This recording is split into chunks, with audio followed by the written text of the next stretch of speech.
Assalamualaikum warahmatullahi wabarakatuh. Saya Kesha Putri Aldiani dan di video ini saya akan membahas tentang analisis novel Toto Chan dari segi kognitif terkait dengan kognitif dan lingkungan yang membentuk suatu perilaku.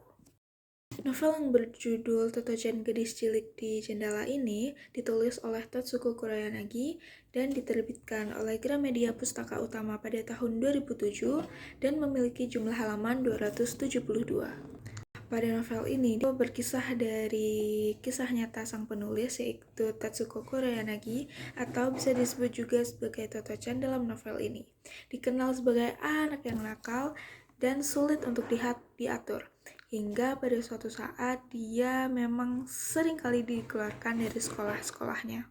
Dengan kondisi tersebut, sang ibu dari Toto Chan mulai sadar dan paham keadaan anaknya dan dipindahkan dari suatu sekolah bernama Tomogakuen, yaitu sekolah dengan keunikan yang tersendiri. Kelasnya terbuat dari gerbong-gerbong kereta dan memiliki sistem-sistem pembelajaran yang sangat unik. Nah, sekolah Tomogakuen ini dikelola oleh Mr. Kobayashi sebagai pendidik juga.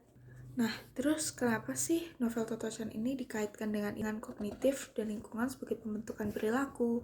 Oke, aku akan menjelaskan dulu apa sih implikasinya novel Toto Chan ini pada kognitif dan lingkungan sebagai pembentukan perilaku. Jadi dijelaskan dalam novel ini bahwa secara tidak langsung kita dapat mempelajari bahwa terkait dengan kognitifnya seorang anak, seorang Toto Chan ini, dia kognitifnya dilatih untuk menerima dan memproses informasi terkait perilaku di lingkungannya yang berbeda dari sebelumnya.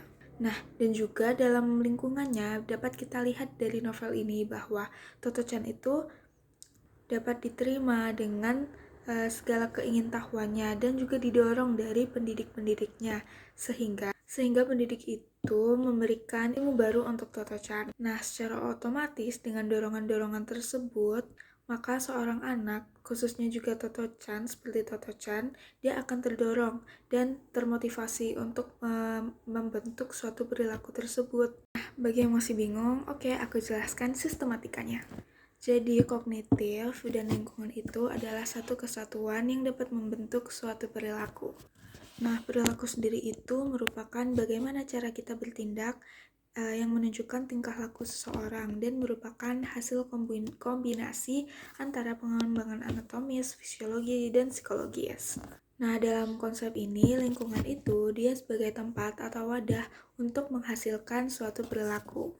Nah, terus kognitif ini dia bertujuannya untuk apa? Nah, karena kognitif itu artinya seperti memproses, mempersepsi, memasukkan informasi. Jadi kognitif ini dia sebagai media proses berpikir, memasukkan informasi dan pemrosesan informasi. Dikaitkan dengan lingkungan, bahwa kan lingkungan ini sebagai wadah suatu terbentuknya perilaku. Maka apabila ada kognitif dan juga lingkungan, dia akan berhubungan secara tidak langsung. Kognitif ini akan memproses bagaimana kita melihat suatu perilaku orang lain atau suatu perilaku di dalam lingkungan kita tersebut. Nah, individu ini lalu akan menggunakan kognitifnya saat ia melihat suatu perilaku di lingkungannya yang akan nantinya ia imitasi dan juga akan terbentuk sebagai perilakunya. Hal ini itu juga ada teori-teori terkait. Contohnya yaitu seperti yang saya ambil dari teorinya Albert Bandura tentang kognitif sosial. Teori ini menekankan gagasan bahwa sebagian besar pembelajaran manusia terjadi dalam sebuah lingkungan sosial dan menekankan bahwa kognitif berperan dalam kegiatan dan mempertahankan pola-pola perilaku. Bandura juga menekankan adanya pembelajaran observasi yang menghubungkan antara kognitif dan lingkungan sebagai fokus utama. Nah, pada hal ini, individu dengan pengamatan perilaku orang lain akan memasukkan informasi yang diamatinya melalui kognitifnya, sehingga berlangsunglah proses berpikir individu tersebut.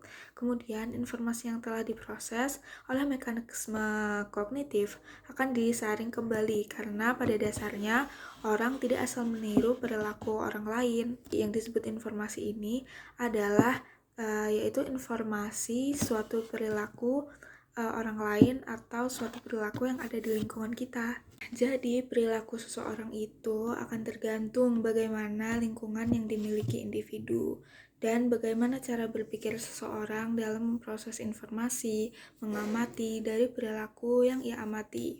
Lingkungan dan kognitif itu adalah satu kesatuan yang sangat penting dan sangat berperan dalam pembentukan perilaku. Dengan adanya kognitif, individu dapat menyaring informasi dan memprosesnya tentang apa yang harus dilakukan atau apa yang tidak harus dilakukan. Apabila lingkungan itu adalah informasi yang negatif, lingkungan yang negatif, maka kognitif kita itu akan diproses juga bahwa, wah, ini itu perilaku yang harus aku gunakan atau tidak ya. Nah, pada dasarnya manusia itu memiliki penyaringan informasi, jadi dia bisa membedakan mana yang benar dan mana yang buruk. Nah, tapi dari anak-anak, khususnya usia yang sangat dini, dia harus dibantu oleh orang tua dan orang-orang dewasa di sekitarnya bahwa dia harus tahu mana yang benar dan mana yang salah, karena usia dini merupakan usia yang menentukan bagaimana dia ke depannya. Jadi itu tadi penjelasan yang ada di video ini. Mohon maaf apabila ada salah-salah kata dan ada yang kurang dipahami. So, kurang lebihnya saya mohon maaf. Wassalamualaikum warahmatullahi wabarakatuh.